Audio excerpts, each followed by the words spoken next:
Today we're going to be looking at fit notes. These aren't the notes that they use to say that you can run 100 metres really fast. These are the ones that as an employee you can disagree with when somebody doesn't come to work.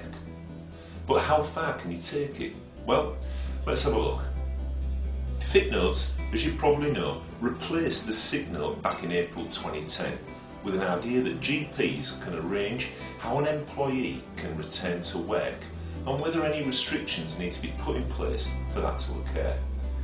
This could also help bring people back to work sooner. That's great news.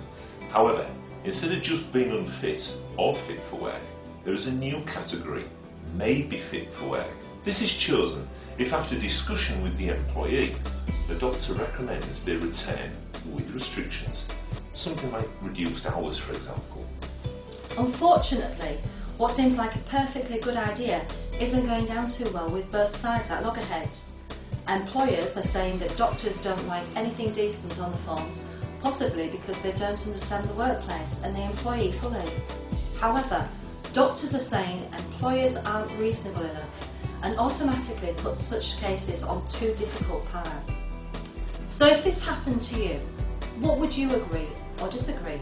Well, based on the emerging picture, it seems unlikely that many employers would let staff return to work until they were fully fit to do so.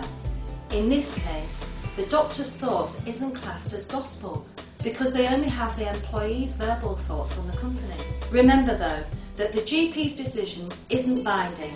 The final ruling belongs to you as the employer. So what are the options? If an employee is returning to work under GP recommendations, talk to the employee and see if they, as well as you, think they're fit to return to work.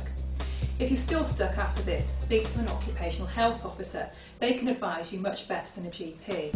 And always check your risk assessments. Can you afford to bring them back so soon?